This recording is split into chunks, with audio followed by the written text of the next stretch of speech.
The autumn wind carried the scent of pine and snow down from the Colorado peaks as Jake Morrison guided his cattle through the narrow mountain pass.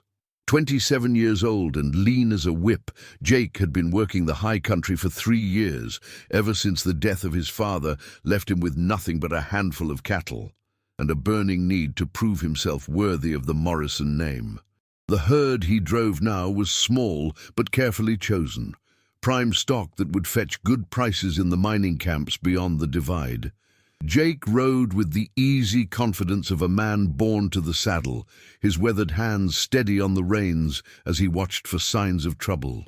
The pass was treacherous in good weather, deadly when the storms came early, and the gathering clouds on the horizon promised the kind of blizzard that could trap a man and his animals until spring. He needed to push through before the weather turned, but the cattle were tired, and the trail was getting rougher with each mile.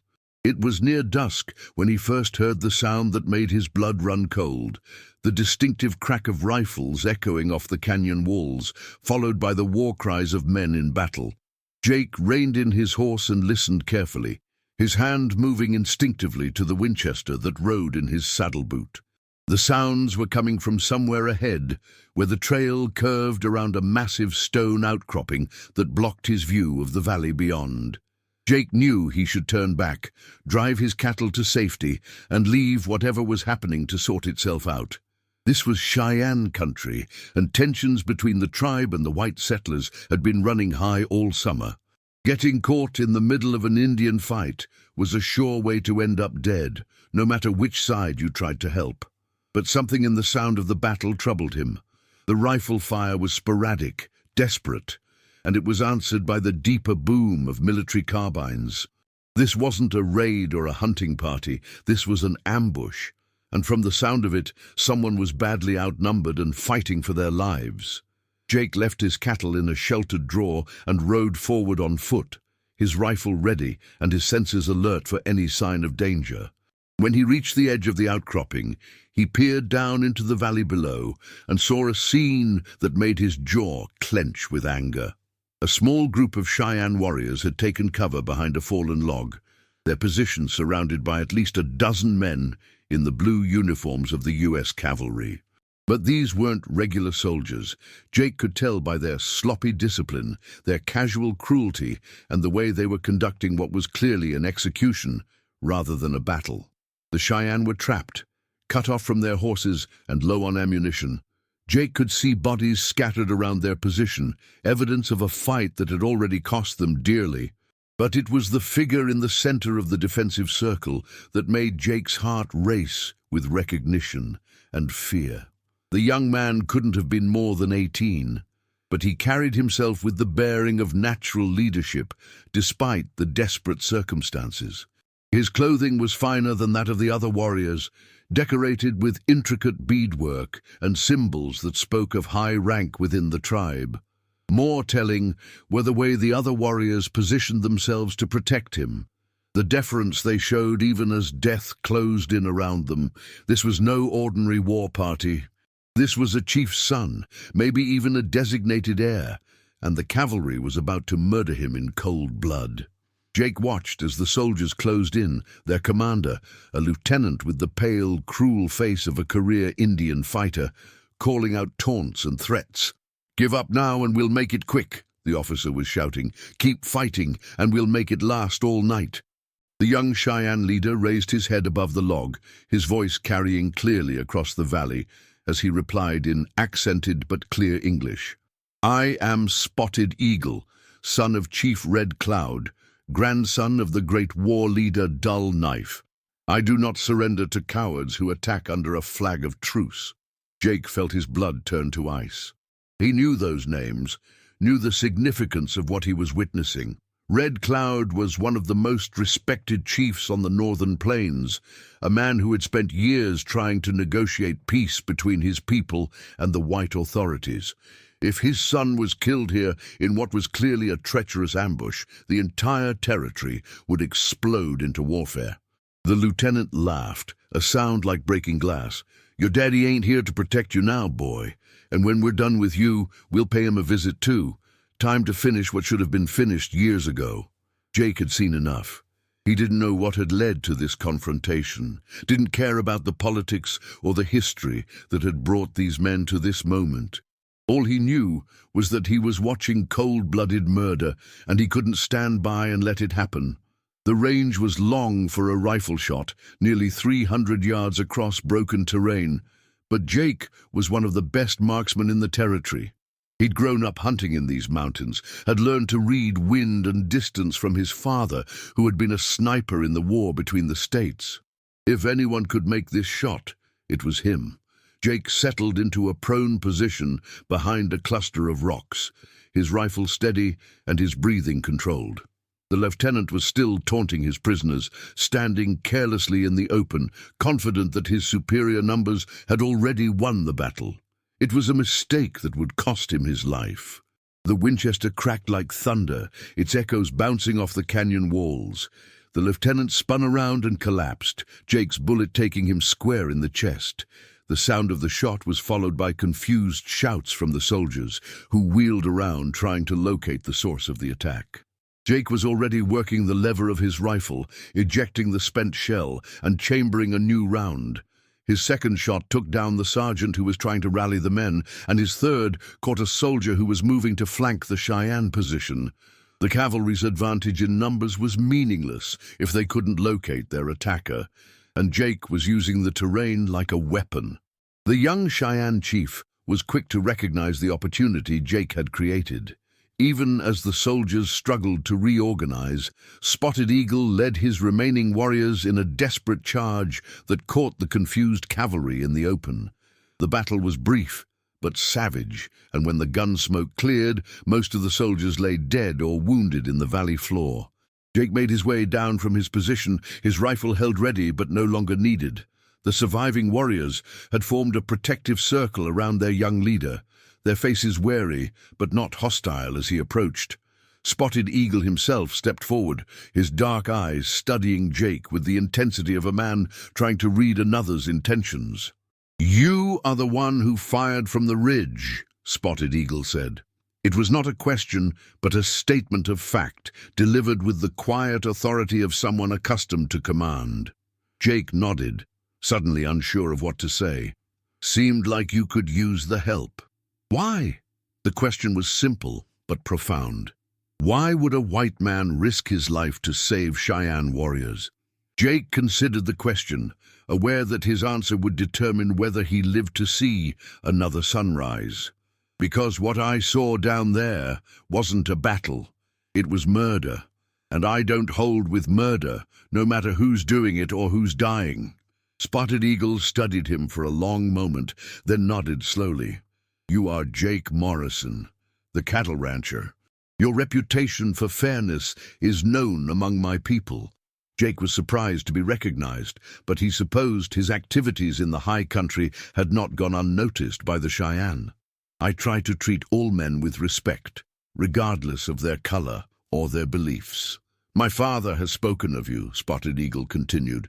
"He says you are one of the few white men who keeps his word, who pays fair prices for the horses you buy from our people." It was true. Jake had always dealt honestly with the Cheyenne, recognizing that their knowledge of the country and their skill with horses made them valuable partners rather than enemies. It was a policy that had earned him grudging respect from both sides of the cultural divide. "This ambush," Jake said, gesturing toward the scattered bodies of the soldiers. "What happened here?" Spotted Eagle's face darkened with anger. "We came under a flag of truce, at the invitation of the Indian agent. He said the government wanted to negotiate a new treaty, to discuss boundaries and hunting rights. Instead, we were led into a trap." Jake felt his stomach turn. He had suspected treachery, but the scale of the betrayal was staggering. "How many of your people were killed?" 6 warriors, including my cousin and my closest friend. They died protecting me, as was their duty." Spotted Eagle's voice was steady, but Jake could see the grief in his eyes. "If you had not intervened, we would all be dead now." Jake looked around at the carnage, at the bodies of men who had died for nothing more than racial hatred and political advantage. "What will you do now?" "I will return to my father and tell him what happened here, And then Spotted Eagle's voice trailed off, but his meaning was clear. The peace that Red Cloud had worked so hard to maintain was about to be shattered by the treachery of men who saw only the color of skin, not the content of character. "There might be another way," Jake said carefully. "If you could prove that this was an illegal attack, that the soldiers were acting without orders. You think the white man's law will protect the Cheyenne?" Spotted Eagle's laugh was bitter. "You think they will punish their own soldiers for killing Indians?" Jake had to admit the young chief had a point. The territorial authorities were unlikely to investigate too closely into the death of Cheyenne warriors, especially if it meant embarrassing the military. But there might be other options, other ways to seek justice. "What if there was a witness?" Jake asked. "Someone who could testify to what really happened here?" Spotted Eagle's eyes narrowed. "You would do this. You would speak for my people against your own." "I would speak the truth," Jake replied, "whatever the consequences." The young chief considered this, his warriors watching the exchange with obvious interest. Finally he nodded. "Very well, but first we must survive to tell the tale, and that may be more difficult than you think." Jake was about to ask what he meant when he heard the sound that made his blood run cold. The distant thunder of hoofbeats, growing closer by the moment. Someone was coming, and from the sound of it there were a lot of them. "Cavalry patrol," one of the warriors said in English, his voice tight with tension. "Full company, maybe more." Jake realized with sick certainty that they were about to be caught at the scene of a massacre, surrounded by dead soldiers and with no easy way to explain what had happened. The arriving patrol would see only dead cavalry and live Indians, and they would draw the obvious conclusion. "We need to get out of here," Jake said, but Spotted Eagle shook his head. "My warriors are wounded, and we have no horses. We cannot outrun cavalry on foot." Jake looked around desperately, his mind racing for a solution. The approaching hoofbeats were getting closer, and he could make out individual voices now, officers calling out orders and soldiers responding with military precision. They had minutes at most before the patrol reached the valley. "Can you trust me?" Jake asked suddenly. Spotted Eagle frowned. "What do you mean?" "I mean, can you trust me to handle this? To speak for you and your men?" The young chief's eyes widened as he understood what Jake was proposing. "You would claim responsibility for this battle." "I would claim responsibility for defending myself and my property against unlawful attack," Jake corrected. "It's not technically a lie. Those soldiers were about to murder you in cold blood, and I stopped them. But you would be risking your life for strangers, for people your own kind considers enemies." Jake met his gaze steadily. "You're not my enemies. You're men who were betrayed and attacked without cause. That makes you the victims here, not the aggressors." Spotted Eagle stared at him for a long moment, then nodded slowly. "Very well. But if this fails, if they do not believe you, then we'll face whatever comes together," Jake said grimly. The patrol arrived in a thunder of hooves and jingling equipment, their leader, a grizzled captain with the weathered face of a career soldier, taking in the scene with professional efficiency. His eyes moved from the dead soldiers to the wounded Cheyenne to Jake, who stood calmly in the center of the carnage, with his rifle held casually but ready. "What the hell happened here?" the captain demanded. Jake stepped forward, his voice steady and confident. "Captain, I'm Jake Morrison, cattle rancher. I was driving my herd through the pass when I heard shooting. When I investigated, I found Lieutenant Collins and his men attacking these Cheyenne under a flag of truce." The captain's eyes narrowed. "You're claiming soldiers of the United States Army were committing murder?" "I'm claiming I witnessed an illegal execution and chose to intervene," Jake replied. "These men were invited to a peace conference and then ambushed. When I tried to stop the killing, Collins and his men turned their weapons on me." "And you killed them all?" "I killed enough of them to even the odds," Jake said. "The Cheyenne did the rest in self-defense." The captain looked around at the bodies, his experienced eye taking in the evidence of the battle. The positions of the dead soldiers, the desperate defensive position the Cheyenne had held, the clear signs of a prolonged fight, All of it supported Jake's version of events. "You realize what you're saying, Morrison? You're accusing a United States Army officer of war crimes." "I'm telling you what I saw," Jake replied steadily. "Collins was executing prisoners and I stopped him. If that's a crime, then I'm guilty as charged." Spotted Eagle stepped forward, his bearing dignified despite his wounds. "I am Spotted Eagle, son of Chief Red Cloud. I can confirm this man's words.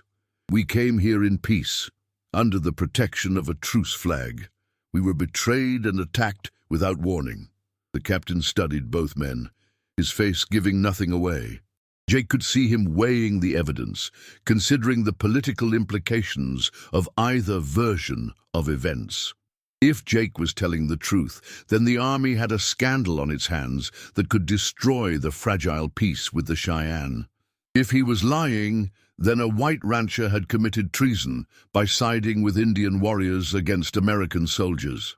"I'll need to see your cattle," the captain said finally, "and I'll need statements from all witnesses." Jake nodded, understanding that he was being tested. If he had really been driving cattle through the pass, the animals would be nearby. If he was lying, if he had actually come here to help the Cheyenne plan an ambush, then his story would fall apart under scrutiny. "My herd is in the draw about a mile back," Jake said. 50 head of prime stock, bound for the mining camps." The captain sent a detail to verify Jake's claim, while he took statements from the survivors. The wounded Cheyenne warriors confirmed Spotted Eagle's account, describing the invitation to the peace conference and the treacherous attack that followed. Their stories were consistent and detailed, the kind of truth that could not be fabricated on the spot. When the soldiers returned with confirmation that Jake's cattle were exactly where he said they would be, the captain's expression shifted slightly. "Mr. Morrison, you realize that by interfering with a military operation, you've placed yourself in a very difficult position." "I realize that by preventing a massacre, I've done what any decent man would do," Jake replied. "If that puts me in a difficult position, then so be it." The captain was quiet for a long moment, his eyes moving between Jake and the Cheyenne warriors. Finally, he nodded. "I'm going to accept your version of events, Mr. Morrison. But I want you to understand that this investigation is far from over. There will be questions from higher up, and you may be called upon to testify before a military tribunal." "I understand," Jake said, "and I'll tell them exactly what I told you." The captain turned to Spotted Eagle. "Chief, I'll need to inform your father of what happened here, and I'll need assurance that the Cheyenne will not use this incident as an excuse for retaliation." Spotted Eagle drew himself up to his full height, his voice formal and dignified. "My father is a man of peace, Captain. He will not break the treaty because of the actions of rogue soldiers, but neither will he forget the treachery that was shown here today." The captain nodded, understanding the delicate balance that had to be maintained. "I'll make sure the full truth of this incident is reported to my superiors, and I'll recommend that future negotiations be conducted with proper oversight." As the patrol prepared to leave, taking the wounded soldiers and the bodies of the dead, Jake found himself facing Spotted Eagle one last time. The young chief's expression was grave but respectful. "You have done more than save my life today," Spotted Eagle said quietly. "You have preserved the peace between our peoples, at great risk to yourself." "I did what was right," Jake replied. "Nothing more, nothing less." "My father will want to thank you personally," Spotted Eagle continued. "Will you come to our village? Will you accept the hospitality of the Cheyenne people?" Jake considered the offer, knowing that accepting it would further identify him with the tribe in the eyes of the white authorities. But he also knew that refusing would be seen as an insult, and he had no desire to offend people who had already suffered enough. "I would be honored," Jake said finally. 3 days later, Jake rode into the Cheyenne village with an escort of warriors who had been sent to guide him safely through the territory. The village was larger than he had expected, with perhaps 300 souls living in teepees arranged in careful circles around a central area where the important ceremonies were conducted. Chief Red Cloud was waiting for him, an elderly man whose bearing spoke of wisdom earned through decades of leadership. His face was lined with age and worry, but his eyes were sharp and intelligent as he studied Jake with obvious interest. "You are the one who saved my son," Red Cloud said in English that was careful but fluent.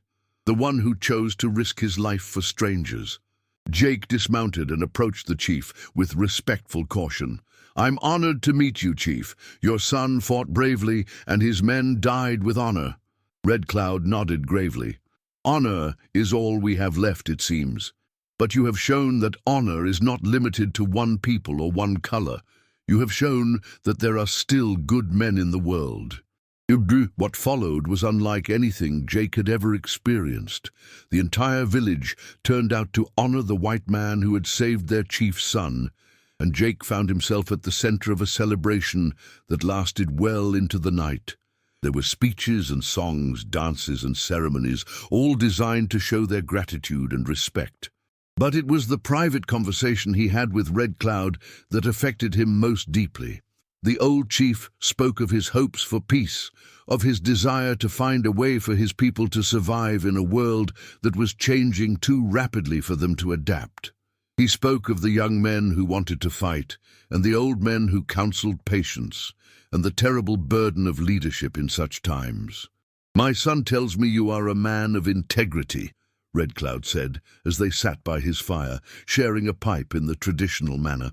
"He says you deal fairly with all people, regardless of their race or their beliefs." Jake nodded, uncomfortable with the praise, but understanding its significance.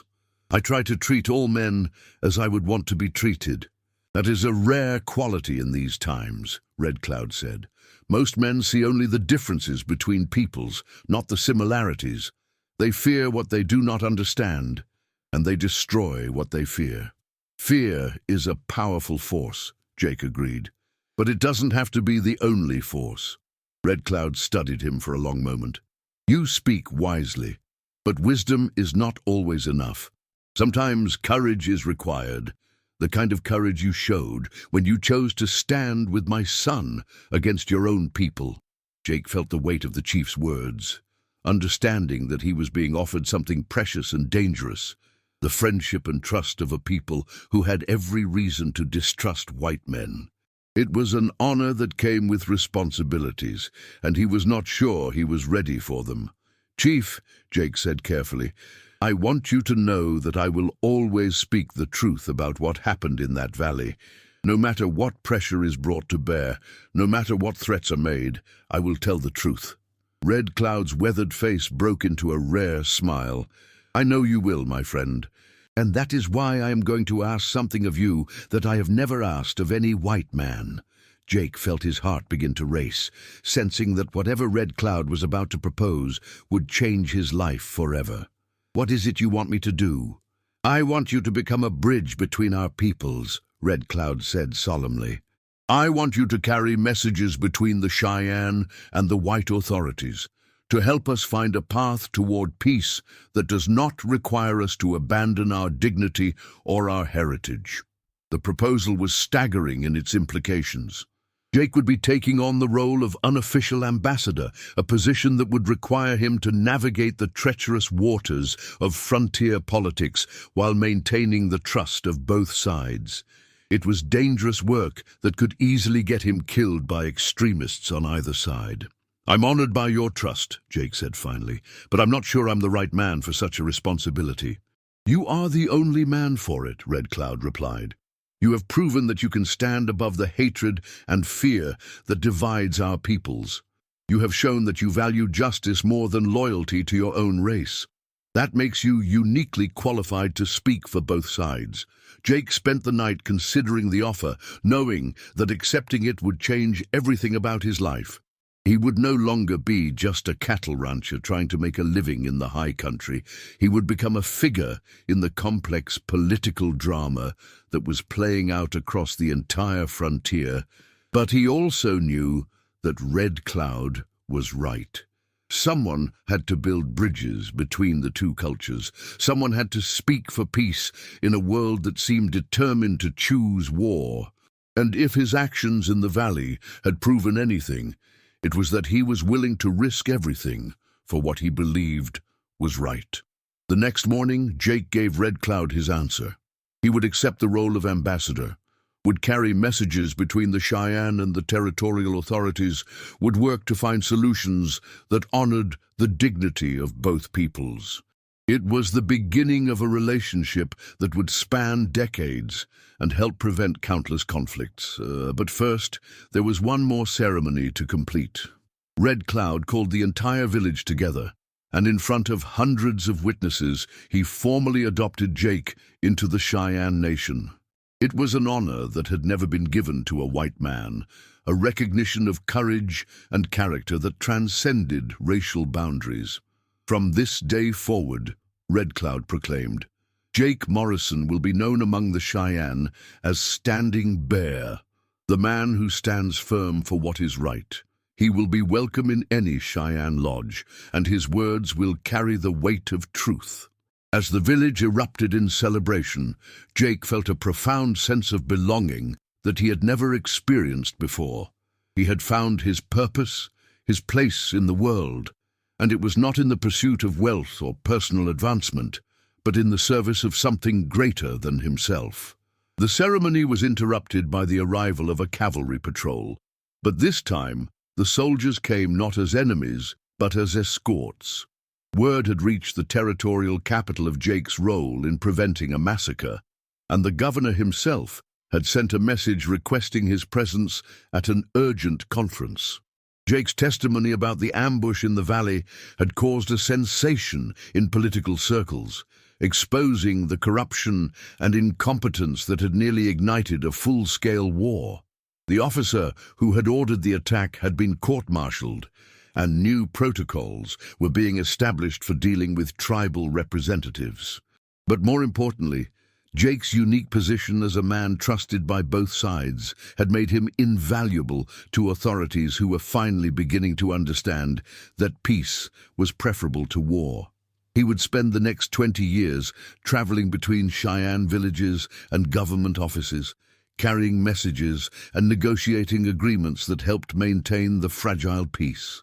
The cattle rancher who had simply been trying to drive his herd through a mountain pass had become something unprecedented. A white man who spoke with the authority of a Cheyenne chief, a bridge between worlds that had seemed forever divided by hatred and misunderstanding. Years later, when Jake was an old man with gray hair and a weathered face that reflected decades of frontier life, he would look back on that day in the valley as the moment that changed everything. He had seen injustice and chosen to fight it, had witnessed courage and chosen to honor it, had been offered friendship and chosen to accept it.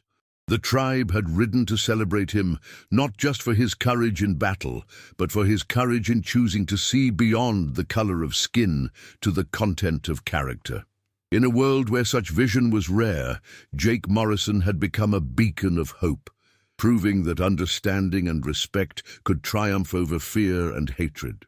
The celebration that began in the valley that day would continue for the rest of his life, not in the form of ceremonies and speeches, but in the lives that were saved, the conflicts that were prevented, and the bridges that were built between peoples who had thought themselves forever enemies. Standing Bear had found his place in the world, and the world was better for it.